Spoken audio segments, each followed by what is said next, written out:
자, 이제 1차 선교 여행 이제 내륙으로 이제 들어가게 됩니다. 자, 이제 바보에서 이제 밤빌리아라는 이제 버가 지역, 이제 지금의 터키 지역이죠.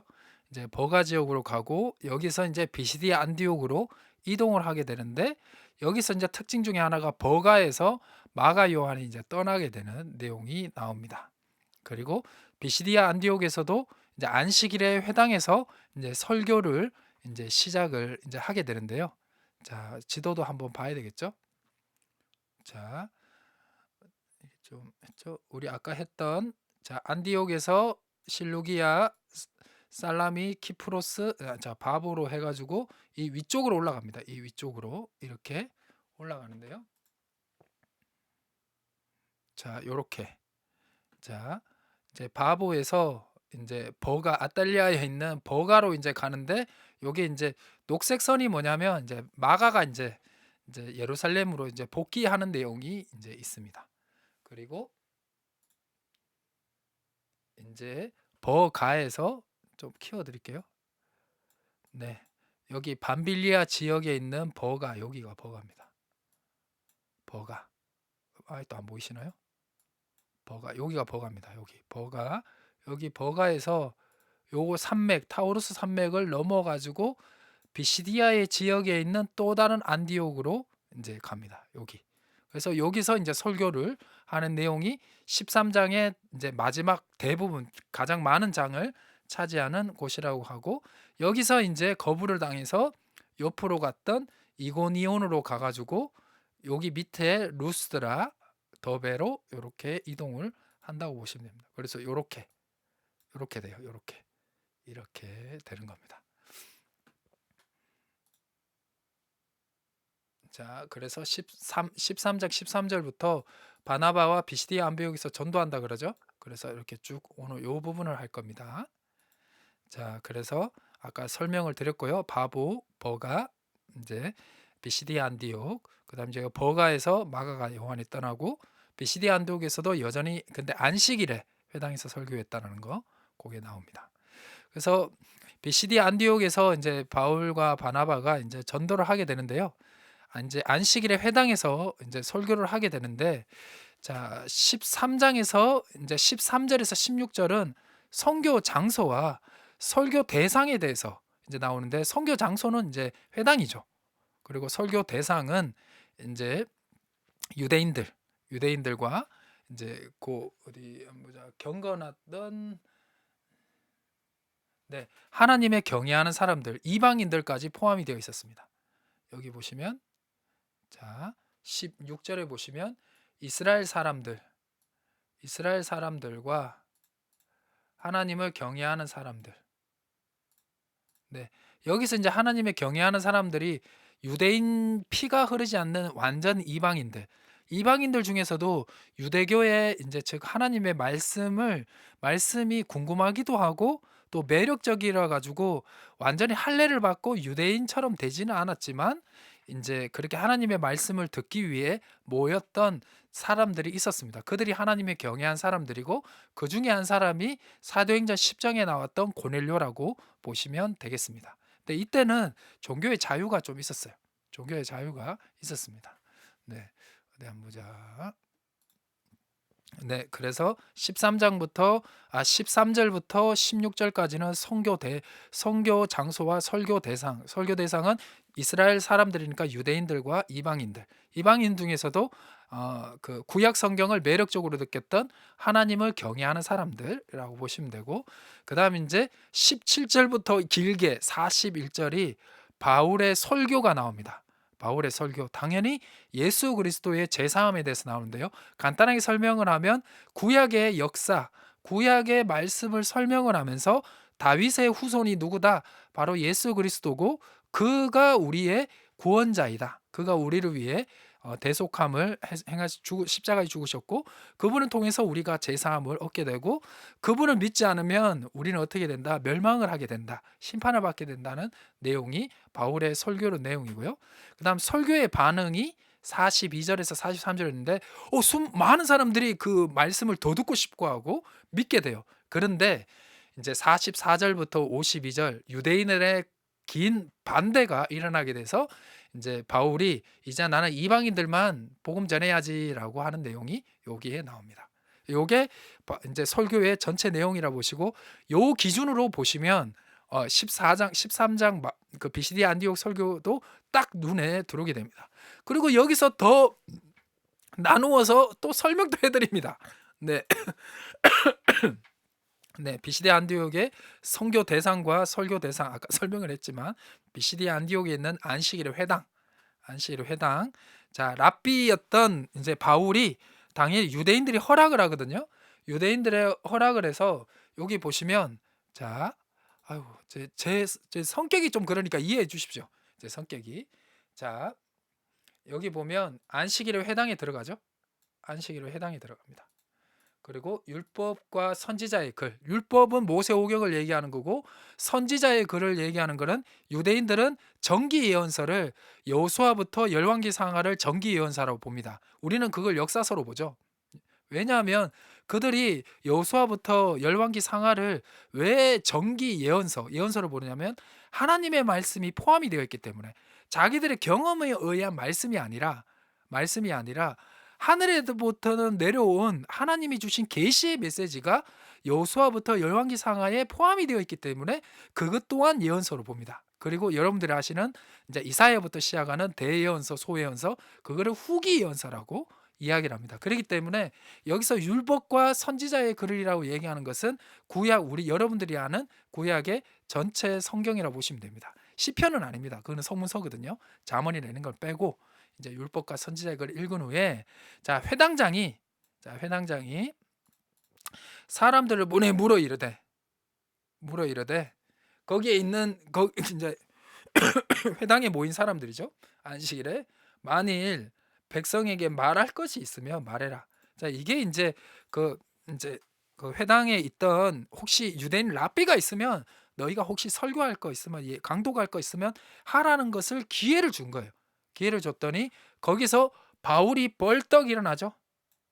바울이 벌떡 일어나서 손짓해서 이스라엘 사람들과 하나님을 경외하는 사람들아라고 하면서 17장부터 이제 설교가 이제 시작이 되는 겁니다. 자, 이스라엘 백성들의 하나님이 우리 조상들을 택하시고 애굽 땅에서 나그네 된 그를 권능으로 인도해 냈다. 이제 모세 오경에 대한 이야기 나오죠. 그 출애굽에 대한 내용이 나오는 거예요. 자, 창세기와 출애굽을 이렇게 정리를 해버리죠. 정리를. 그래서 광야에서 40년 동안 뭐 했다. 요렇게 이제 되는 겁니다. 이거 다 설명하면 너무 기니까. 자, 그래서 비시디아 안디옥에서 하고 설교를 허락을 했고 이스라엘인들과 하나님의 경외하는 인들이 선교 대상이 됩니다. 네, 우리 애가 유치원에서 온 것 같습니다. 시끄러운 거 보니까. 자, 이제 요게 제일 중요하죠. 비시디아 안디옥에서 바울이 이제 설교를 이제 시작을 하는데요. 요거 뭐 기록해 줬으면 이제 하시고 이거 프린트 해드릴까요? 원하시는 분들은 프린트 해드릴게요. 네, 저한테 따로 카톡을 주든지 아니면 네, 주일날 말씀하세요. 자, 이스라엘에 대한 하나님에 대한 약속을 17절부터 25절에 이야기를 합니다.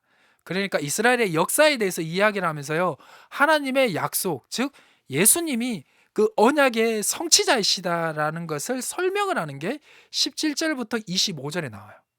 그리고 26절부터 37절이 그 예수가 우리를 위해서 죽으셨고 그가 부활했다.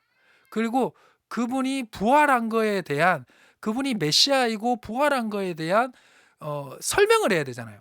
그분이 진짜 맞는지 안 맞는지. 그리고 거기는 회당이기 때문에 어느 정도 성경을 아는 사람들이고 구약 성경 아는 사람들에서 시편 2편 7절과 이사야 55장 3절과 또 시편 16편 10절의 예를 들어서 예수의 부활에 대해서 설명을 합니다. 여러분들이 오늘 다 못해요. 30분간 끝내기 때문에 여러분 읽으시면 이제 이해가 될 겁니다. 왜냐하면 이게 예수의 죽음과 부활에 대한 그 내용이거든요.